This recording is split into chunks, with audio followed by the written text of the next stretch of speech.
तो का फिजिकल का जो मीनिंग है वो लैटिन में बोलते हैं treasure of government. Physical policy का मतलब यह है कि स्टेयरिंग ऑफ, मतलब जिसको देख रेख करना है किसकी, रिसिप्ट और एक्सपेंडिचर ऑफ गवर्नमेंट की। रिसिप्ट तो वो होता है जो पैसा आ रहा होता है, और एक्सपेंडिचर वो होता है जो खर्चा हो रहा होता है। तो जो खर्चे और पैसे को देखते हैं, उसका जो देख रेख करते हैं, उसके जो पॉलिसी उसकी देख रेख करती है, उसको फिजिकल पॉलिसी बोलते हैं। फिजिकल पॉलिसी के ऑब्जेक्टिव्स क्या होते हैं? ऑब्जेक्टिव देखो फिजिकल पॉलिसी के, फिजिकल पॉलिसी क्यों बनानी जरूरी है? क्योंकि भाई हमें high rate of economic growth achieve करनी है, ठीक है। उसके बाद हमें प्राइस स्टेबिलिटी अचीव करनी है, कि भाई ज़्यादा महंगाई ना हो जाए या बिल्कुल मंदी ना आ जाए, ठीक है ना, उसके लिए। उसके बाद हमको जो इनइक्वालिटी है उसको अगर रिड्यूस करना है, तो भी हमें फिजिकल पॉलिसी यूज़ करनी पड़ेगी। जैसे जो भी पैसा आया तो हमको कहाँ पे लगाना है ना, कौन से सेक्टर में ज़्यादा इन्वेस्टमेंट करना है जिससे इनइक्वालिटी कम हो, कि भाई हमको जो गरीब है उज्ज्वला योजना में लगाना है, ठीक है ना। उज्ज्वला योजना जैसी जो योजना होती है, प्राइस स्टेबिलिटी मतलब अगर डिमांड बढ़ गई किसी भी चीज़ की, जैसे अनियन के प्राइस बढ़ गए, तो भाई उसके लिए फिर सप्लाई बढ़ानी पड़ेगी, तो उसके लिए फिर अनियन की सप्लाई कहीं से लानी पड़ेगी। जैसे पिछली एक बार हम अफगानिस्तान से मंगाई थी, ठीक है ना। उसके लिए फिजिकल पॉलिसी होती है कि जो पैसे आए वो कहाँ से आएंगे, और जो पैसे खर्च हुए वो कहाँ खर्च होंगे। और फिजिकल पॉलिसी को बनाते क्यों हैं? इन तीनों चीज़ों को अचीव करने के लिए, कि हमारी जो जीडीपी है वो हाई ग्रोथ रेट अचीव करे, प्राइस स्टेबिलिटी रखे, कि ना ज़्यादा इन्फ्लेशन हो जाए, ना ज़्यादा रिसेशन में आ जाए, प्राइस इनइक्वालिटी ना बढ़ जाए ज़्यादा, ठीक है ना।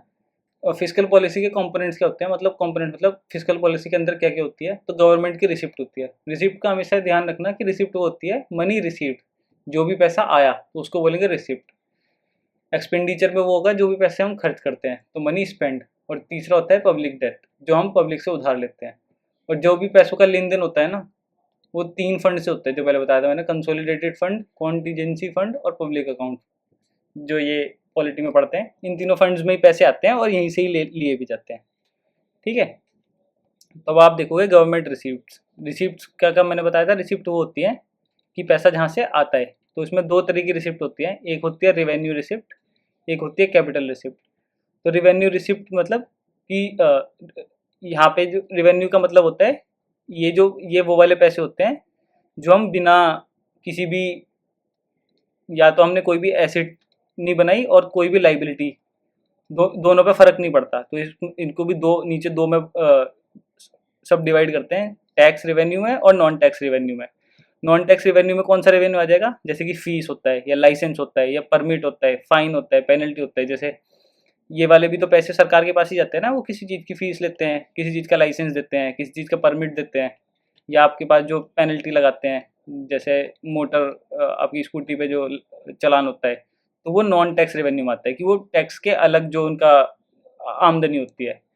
फिर जो टैक्स होता है वो भी दो में बाइफरकेट होता है, एक जो इनडायरेक्ट टैक्स से होती है और जो डायरेक्ट टैक्स से होती है। तो इनडायरेक्ट टैक्स आपको पता ही है, जीएसटी और कस्टम ड्यूटी, उनसे जो आमदनी होगी वो आएगा इनडायरेक्ट टैक्स में। और टैक्स डायरेक्ट टैक्स में कौन से होते हैं? कॉर्पोरेट टैक्स होता है, कॉर्पोरेट टैक्स, और या फिर इनकम टैक्स।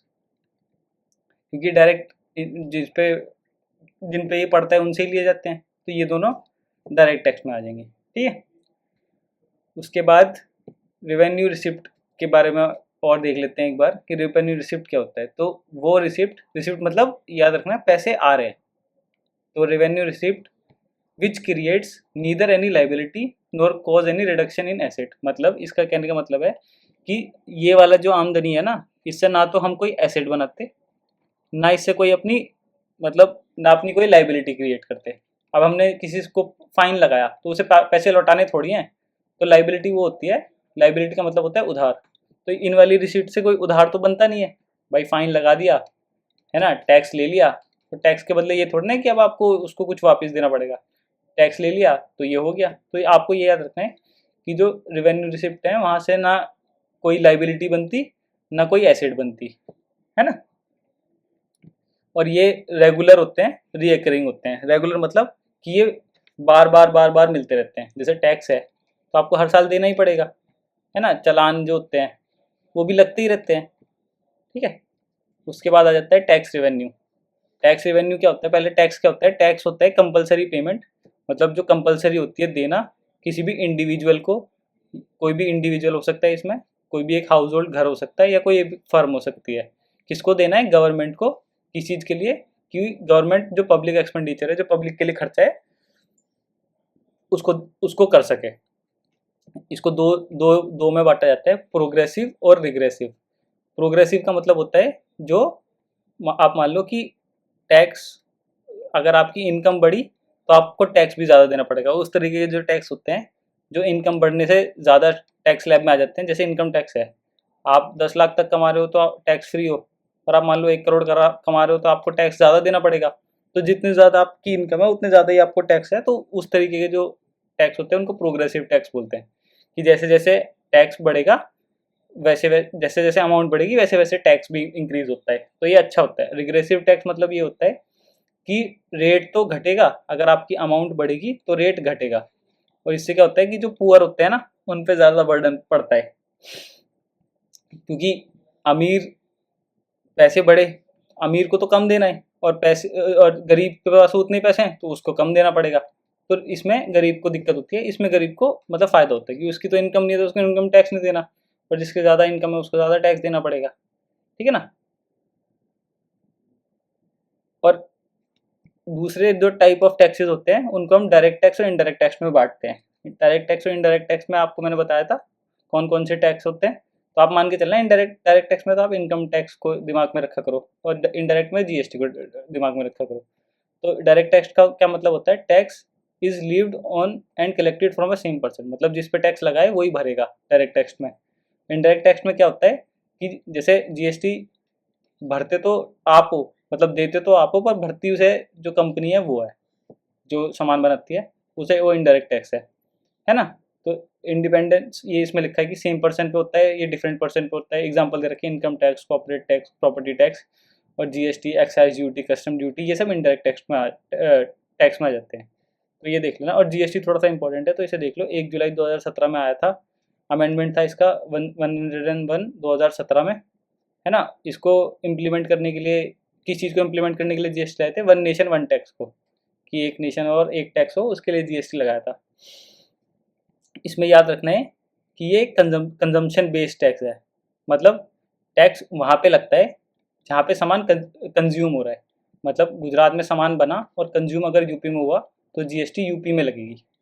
ठीक है ना। तो इसको याद रखना, कंजम्पशन बेस्ड टैक्स है, और उसी स्टेट में लगेगा जहाँ पे जो गुड्स एंड सर्विसेज है वो कंज्यूम हो रही है, ना कि वहाँ पे जहाँ पे गुड्स और सर्विसेज बन रही है। ठीक है ना। और जीएसटी काउंसिल का हेड चेयरमैन होता है फाइनेंस मिनिस्ट्री का। और कौन कौन से टैक्स जीएसटी से नहीं हटे, उनमें से कुछ टैक्स हैं, custom duty, custom cess, state excise duty जो अल्कोहल पे लगता है ना। पेट्रोल पे जो टैक्स लगता है वो जीएसटी नहीं होता, वो वैल्यू एडेड टैक्स होता है, जिसमें स्टेट अलग लगाता है और सेंटर अलग लगाता है। तभी तो आपने देखा होगा कि अलग अलग स्टेट में अलग अलग रेट होते हैं, अल्कोहल के भी और पेट्रोलियम के जो प्रोडक्ट्स होते हैं उनके भी। ठीक है। उसके बाद हाँ, इसमें एक कर्व देखना है आपको, जिसको बोलते हैं लाफेयर कर्व। इसको याद अगर आपको रखना है तो कैसे रखोगे, तो इसमें टैक्स का चार्टा पड़ेगा। लाफा होता है ना टैक्स का चार्टा, तो लाफेयर कर्व किससे रिलेटेड है, टैक्स से। इसमें क्या होगा, लाफेयर कर्व को थोड़ा समझ लो। इंट्रोड्यूस करा था इन्होंने आर्थर लाफर ने। तो ये बताता है, ये रिश्ता दिखाता है, relationship between tax rate and the amount of tax collected by the government. मतलब ये रिलेशनशिप किसकी दिखा रहा है, कि जो टैक्स रेट है और जो कितना, अगर आपने एक पर्टिकुलर टैक्स रेट बनाया, मतलब 10% लगाया है, तो उससे कितना आपको टैक्स कलेक्ट हो रहा है। अभी मैं आपको इसे ग्राफ से समझाता हूँ। मान लो ये आपका टैक्स रेवेन्यू है और ये टैक्स रेट है, ये टैक्स रेट है, ये टैक्स रेवेन्यू है। ये 0% है टैक्स रेट और ये 100% है टैक्स रेट। तो मान लो यहाँ पे 10% टैक्स था, तो हम जैसे लगाते चले गए तो 10% बहुत सारे लोग देने के लिए तैयार थे, तो ये एक रेवेन्यू मैक्सिमाइजेशन हो गया, कि यहाँ पे 100 के 100 लोग देने के लिए तैयार है कि हाँ 10% तो दे देंगे। जैसे ही आपने 10 से 20 करा, कम लोग देने लग गए, 20 से 30 करा और कम देने लग गए, 50 करा और कम देने लग गए। मान लो आपने पूरा का पूरा 100 कर दिया, तो अब बहुत सारे लोग टैक्स देने से मना ही कर देंगे, टैक्स मना कर देंगे या फिर ब्लैक मनी निकालना शुरू कर देंगे। तो ये जो कर्व है ये बताता है कि कितना टैक्स लगाना चाहिए जिससे मैक्सिमम आपको गेन हो। जैसे यहाँ पे 10% था तो 100 के 100 आदमी देने के लिए तैयार थे, और यहाँ पे जैसे 100% हुआ तो 0 लोग देने के लिए तैयार थे। तो ये प्रॉफिट मैक्सिमाइजेशन, ये जो वाला कर्व है ये बताएगा कि कहाँ पे जाके किस टैक्स रेट पे जाके कितनी अमाउंट कलेक्ट होगी और कितनी कर लेनी चाहिए। ठीक है, तो ये लाफेर कर्व बताता है।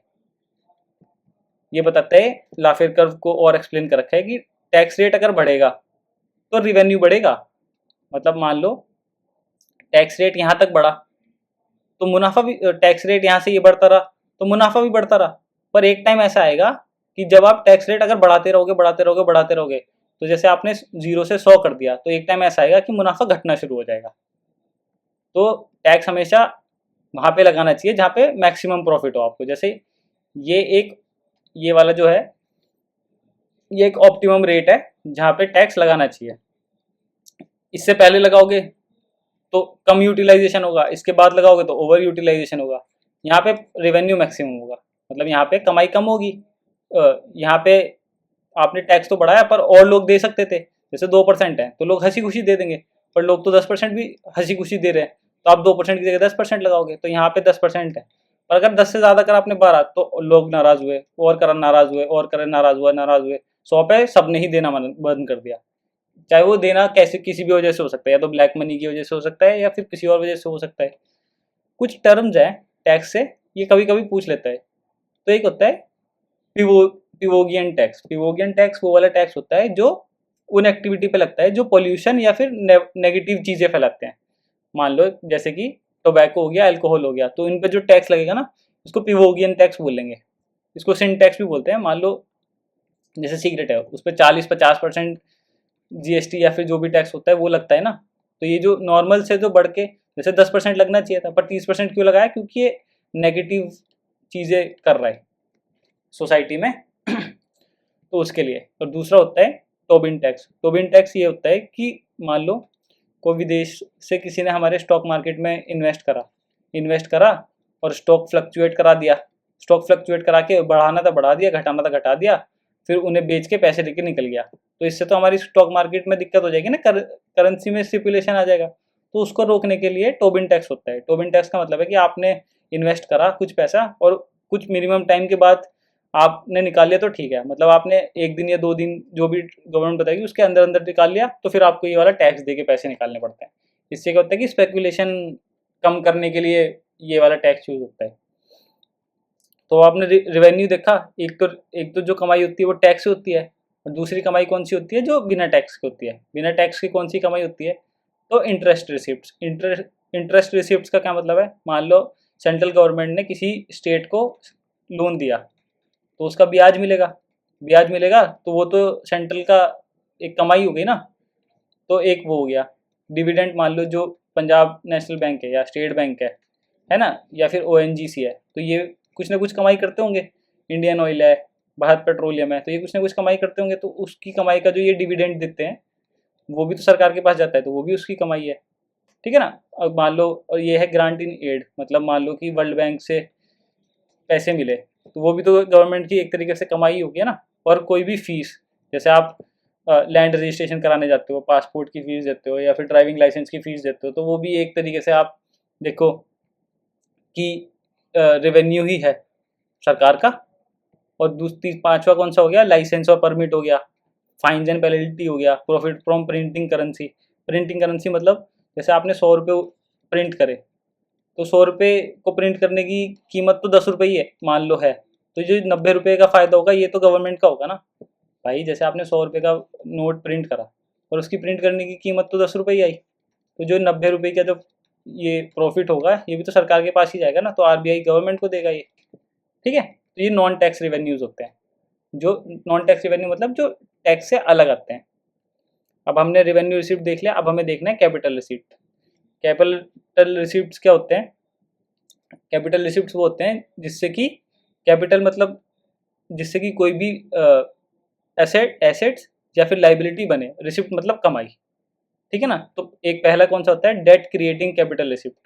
डेट क्रिएटिंग कैपिटल रिसिप्ट में कौन से आएंगे, जैसे आपने कोई भी विदेश से लोन लिया, मान लो आरआरटीएस बनाने के लिए, नमो भारत बनाने के लिए हमने वर्ल्ड बैंक से लोन लिया, फिर हम ये नमो भारत बना रहे हैं, तो ये हमारा डेट तो है ना, हमें वापस तो करनी है ना पैसे, तो ये हमारी आमदनी तो है, पर ये हमारे लिए डेट बनाने वाली आमदनी है, मतलब हमको वही लौटाने भी है। तो लोन फ्रॉम गवर्नमेंट, या आप मान लो आपने मार्केट से पैसे उठा लिए, तो वो वापस तो करनी ही है ना, तो वो पैसे आपकी कमाई तो है, पर आपको वो वापस देना है, तो वो डेट क्रिएटिंग होता है। दूसरा होता है non debt creating capital receipts. Non debt creating कैसे होता है, मान लो आपने, जैसे मैंने बताया था कि स्टेट गवर्नमेंट को लोन दिया और वो लोन वापस उन्होंने वापस कर दिया, तो वो आपकी कमाई हो जाएगी और उससे कोई लाइबिलिटी या फिर कोई देनदारी तो बनी नहीं, ठीक है ना। और या फिर डिसइन्वेस्टमेंट मतलब कि कोई भी आपकी कंपनी है उसमें से आप अपना मालिकाना हक घटा लो, जैसे LIC में डिसइन्वेस्ट करा था सरकार ने, तो उससे कमाई हुई थी, तो उससे कोई लेनदारी या फिर कोई देनदारी थोड़ी ना उसकी बन रही है, तो वो नॉन डेट क्रिएटिंग में आ जाएगा कि भाई उसके बदले आपको किसी को कुछ देना नहीं है, ठीक है ना। और तीसरा कौन सा था, तीसरा था पब्लिक एक्सपेंडिचर। पब्लिक एक्सपेंडिचर ये होता है, refers to the government expenditure को जो या तो सेंटर या तो स्टेट करती है वेलफेयर, पीपल के वेलफेयर में। इसको दो टाइप्स में बांटा जाता है, revenue expenditure, capital expenditure. Revenue का मतलब मैंने आपको बताया ही था कि ना तो ये लाइबिलिटी बनाता ना ये एसेट्स बनाता। कैपिटल में लाइबिलिटी या एसेट्स बनती है, तो एक्सपेंडिचर का मतलब होता है खर्चा। तो आगे इसे समझेंगे कि रेवेन्यू एक्सपेंडिचर कौन सा है। तो रेवेन्यू एक्सपेंडिचर आप देखो, इसमें लिखा है these are the current expenditure, तो ये एक खर्चा है, incurred on civil administration, defence, public health, मतलब वो वाले खर्चे जो आपका रोजमर्रा के जो जो सिविल एडमिनिस्ट्रेशन चलाने के लिए, जैसे पुलिस हो गया, डिफेंस हो गया, पब्लिक हेल्थ चलाने के लिए जो खर्चे लगते हैं वो, जैसे कि सैलरी हो गया, ठीक है ना, पेंशन हो गया, ठीक है ना, दवाई हो गया, डॉक्टर का स्टाफ हो गया, जो अलग अलग खर्चे होते हैं, गाड़ी में पेट्रोल डलाना हो गया सरकारी गाड़ी में, ठीक है ना, प्रिंटिंग कॉस्ट, पेपर कॉस्ट की कुछ छपवाना है, फॉर्म छपवाने हैं उसके लिए, तो ये सारे एक्सपेंडिचर रेवेन्यू एक्सपेंडिचर में आते हैं। और ये रिकरिंग टाइप के होते हैं, मतलब ये बार बार होते रहते हैं, पर इससे किसी भी एसेट और लाइबिलिटी पे फर्क नहीं पड़ता, ना इससे कोई लेनदारी बनती ना इससे कोई देनदारी बनती, ठीक है ना।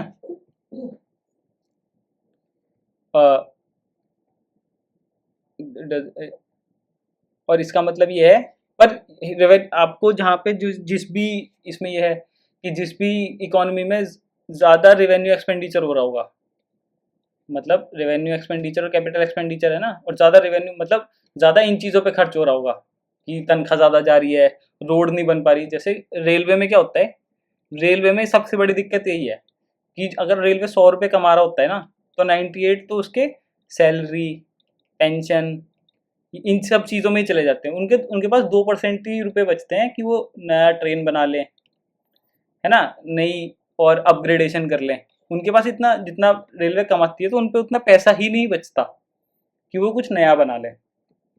तो अगर रेवेन्यू एक्सपेंडिचर ज़्यादा हाई हुआ तो उससे पॉवर्टी और बैकवर्डनेस आ जाएगी, क्योंकि आप नई चीज़ों में इन्वेस्ट ही नहीं कर पाओगे।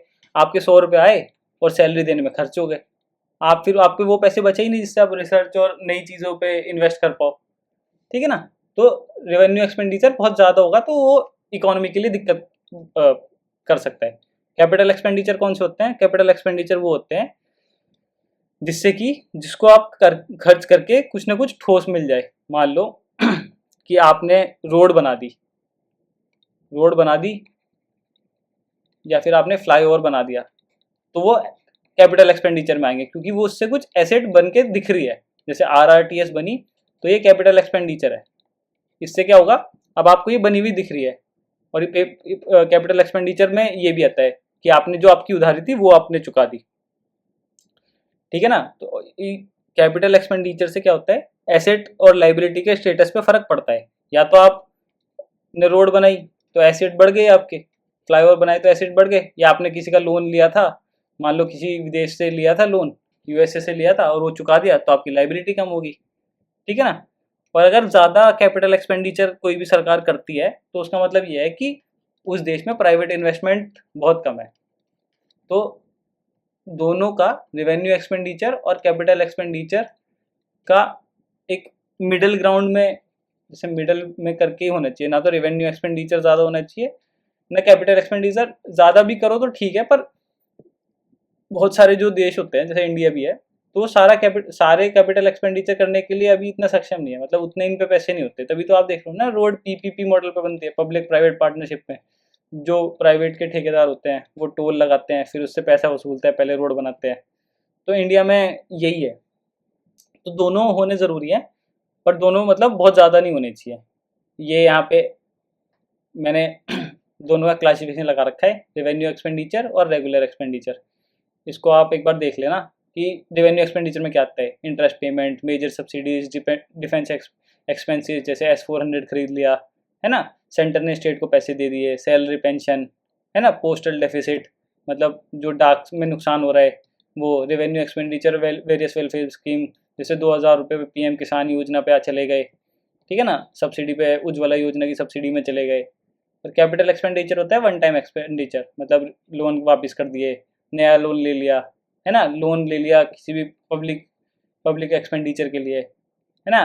कोई कैनाल, जैसे कोई कैनाल बनाने लग गए, न्यूक्लियर पावर प्लांट बनाने लग गए, उसके लिए जो एक्सपेंडिचर होगा वो कैपिटल एक्सपेंडिचर में आ जाएगा। ठीक है, अब एक बार देख लेते हैं। हाँ, बजट का तो अभी देखेंगे, पर बजट का आप थोड़ा सा ये देख लो कि बजट कितने टाइप के होते हैं। तो बैलेंस बजट तो वो होता है जहाँ पे रिसिप्ट इक्वल्स टू एक्सपेंडिचर होता है। रिसिप्ट का मैंने बताया था, एक्सपेंडिचर तो खर्चा हो गया, रिसिप्ट हो गया आमदनी। आमदनी अगर खर्चे के बराबर है तो वो बैलेंस बजट होता है।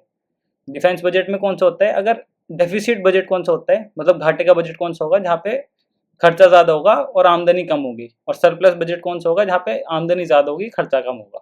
ठीक है ना।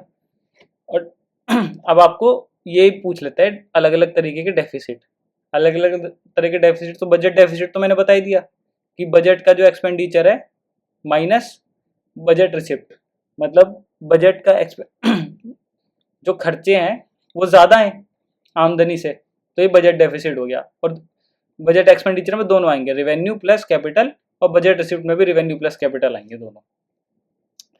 रेवेन्यू डेफिसिट क्या होता है, रेवेन्यू डेफिसिट का मतलब होता है, देखो, रेवेन्यू डेफिसिट का मतलब होता है जब रेवेन्यू एक्सपेंडिचर ज़्यादा हो किससे, रेवेन्यू रिसिप्ट से, तो वो रेवेन्यू डेफिसिट हो जाएगा।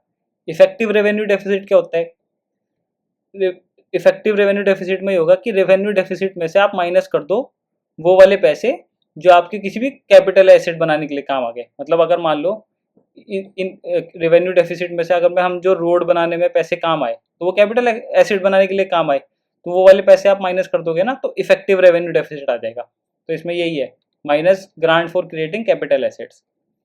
चौथा होता है फिस्कल डेफिसिट। फिस्कल डेफिसिट क्या होता है कि ये डिफरेंस होता है बिटवीन गवर्नमेंट क्या कमा रही है, जितना टोटल गवर्नमेंट कमा रही है, माइनस जितना गवर्नमेंट खर्च कर रही है। अगर सरकार का खर्चा उसकी आमदनी से ज़्यादा है तो उसको फिस्कल डेफिसिट बोल लेंगे। ठीक है, फिस्कल बताया था आपको ऊपर, फिस्कल की डेफिनेशन भी बताई थी। तो ये रहा फिस्कल डेफिसिट को आप देखो, फिस्कल डेफिसिट इक्वल्स टू, तो जो बजट का डेफिसिट होगा plus market borings and liabilities. मतलब बजट का डेफिसिट तो है ही है, और इसमें मार्केट बोरोइंग्स प्लस लाइबिलिटी भी है। इससे फिस्कल डेफिसिट से क्या पता चलता है कि implies borrowing by central government. Fiscal deficit अगर मतलब से ये पता चलेगा कि गवर्नमेंट इतना पैसा पब्लिक से उठाएगी, क्योंकि अगर उस पर पैसे कम पड़े, मान लो आमदनी है 100 रुपये की, खर्चा है 200 रुपये का, तो बाकी 100 तो चाहिए ना, तो 100 या तो उधार लेगी या तो RBI से छपवाएगी। RBI से छपवाएगी नहीं तो मार्केट से उधार लेगी। मार्केट से उधार लेगी तो मार्केट में पैसा जाएगा, मार्केट में पैसा जाएगा तो लोगों पे पैसा ज़्यादा आ जाएगा, लोगों पे पैसा ज़्यादा आ जाएगा तो महंगाई बढ़ने के चांसेस होते हैं, इन्फ्लेशन होने के चांसेस होते हैं। ये इसमें इस चार्ट में यही बताया गया है। तो फिस्कल डेफिसिट को ठीक कैसे करते हैं, मतलब अगर आपका फिस्कल डेफिसिट ज़्यादा है तो उसको ठीक करने के लिए क्या करना पड़ेगा, तो दो चीज़ों से आप कर सकते हो। या तो आप अपना पब्लिक एक्सपेंडिचर कम कर दो। पब्लिक एक्सपेंडिचर कैसे कम होगा कि आप सब्सिडी कम देना शुरू कर दो। ठीक है ना, जो आपका रेवेन्यू एक्सपेंडिचर है, जैसे कि डिफेंस में एक्सपेंडिचर है, सैलरी, पेंशन, ये सब कम करना शुरू कर दो। या फिर जो भी आप रेवेन्यू एक्सपेंडिचर से जो भी आप अवॉइड कर सको, मतलब जो बेफिजूल के खर्चे हैं उनको चेक करके जो भी कम कर सको उसको ठीक करने की कोशिश करो। ठीक है ना। या फिर दूसरा तरीका क्या हो सकता है कि आप अपने पैसे बढ़ा लो, रेवेन्यू बढ़ा लो आप। रेवेन्यू कैसे, मतलब आप भाई कुछ और आप कुछ और चीज़ें करने लग जाओ, जैसे आपका नॉन टैक्स था, आप रजिस्ट्रेशन फीस बढ़ा दो, ठीक है ना, लाइसेंस फीस बढ़ा दो, तो अपना रेवेन्यू बढ़ा दो, या फिर अपना टैक्स बेस बढ़ा दो। मान लो कि पहले 10 लाख पे टैक्स था, अब आप 5 लाख पे कर दो, जीएसटी को बढ़ा दो, 5 से 10 कर दो, 10 से 15 कर दो, मतलब ऐसा कर सकते हैं। करते हैं नहीं करते वो तो बात की बात है, पर ऐसा कर सकते हैं। अगर आप टैक्स बढ़ा दोगे, है ना, तो आपके पास पैसे ज़्यादा आने लगेंगे, पैसे ज़्यादा आने लगेंगे तो आपका आराम से फिजिकल डेफिसिट का क्या मतलब है कि आपका खर्चा ज़्यादा है आपकी आमदनी से, तो आपकी आमदनी बढ़ जाएगी तो खर्चे के बराबर हो जाएगी। तो या तो आप अपना खर्चा घटा दो या फिर आमदनी बढ़ा दो, तो ये आपका फिजिकल डेफिसिट को ठीक करना हो जाएगा। अगर आप टैक्स इवेजन, टैक्स की चोरी को ठीक कर लेते हो तो भी आपका ये फिजिकल डेफिसिट सही हो सकता है।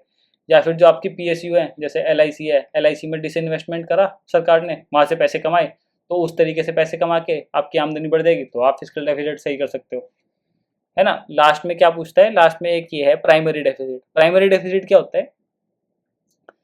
प्राइमरी डेफिसिट शो करता है क्या, गवर्नमेंट एक्सक्लूसिव, मतलब गवर्नमेंट के जो खर्चे हैं, government exclusive of interest payment of the past loan. मान लो कि मोदी गवर्नमेंट है, उससे पहले मनमोहन गवर्नमेंट थी, तो मनमोहन गवर्नमेंट ने मान लो कोई लोन लिए तो उसका ब्याज देना पड़ेगा, और वो और जो नई गवर्नमेंट होगी उसको भी पुराने लोन का ब्याज देना पड़ेगा, है ना।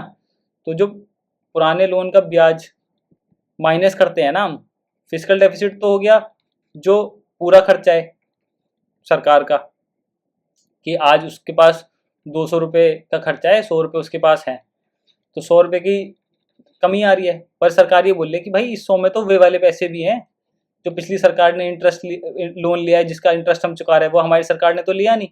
तो मान लो अगर 20 रुपये पिछली सरकार का इंटरेस्ट जा रहा है, तो 80 रुपये जो डेफिसिट बचेगा वो इस सरकार ने लिया है, तो जो 80 रुपये बचेंगे ना, उसको प्राइमरी डेफिसिट बोलते हैं। मतलब प्राइमरी फिजिकल डेफिसिट में से इंटरेस्ट पेमेंट ऑफ पुरानी गवर्नमेंट का अगर आप निकाल दो तो वो प्राइमरी डेफिसिट बन जाएगा।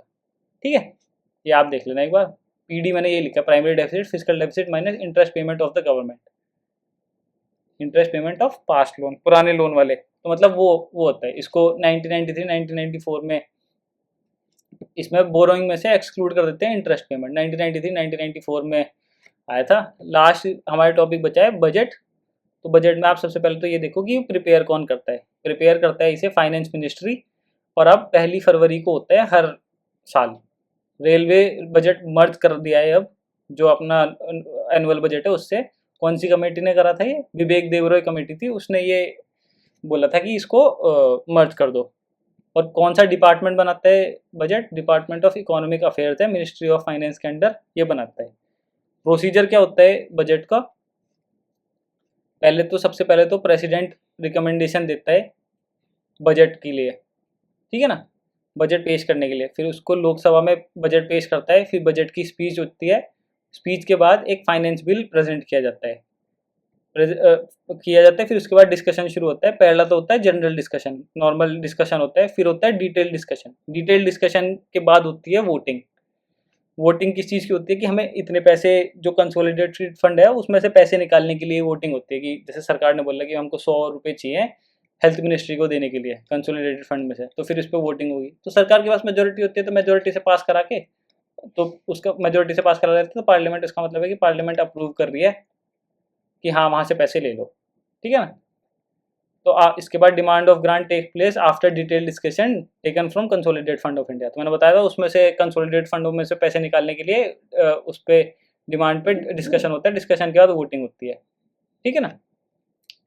उसके बाद क्या होता है, ये दोनों बिल राज्यसभा भेजे जाते हैं। राज्यसभा पे ज़्यादा पावर नहीं होती, 14 दिन के अंदर अंदर या तो उनको पास करना होता है या फिर वापस भेज देना होता है। उसके बाद अगर राज्यसभा ने इसको पास नहीं करा 14 दिन के अंदर अंदर और वापस भी भेजा, तो इस बिल को पास माना जाएगा। पास माना जाएगा तो उसके बाद प्रेसिडेंट को भेजा जाएगा, प्रेसिडेंट इसको असेंट दे देगा, तो बजट पास हो जाएगा। फिर आप जितने पैसे आपने बजट में, जितने पैसों के लिए बजट पास कराया है, उतने पैसे आप कंसोलिडेटेड फंड में से निकाल सकते हो और बजट पास हो गया। तो बस इसमें तो इतना ही था। अब आपको अगर कुछ पूछना है हो तो अब आप पूछ लो, इसमें से अगर कुछ समझ में नहीं आया हो तो।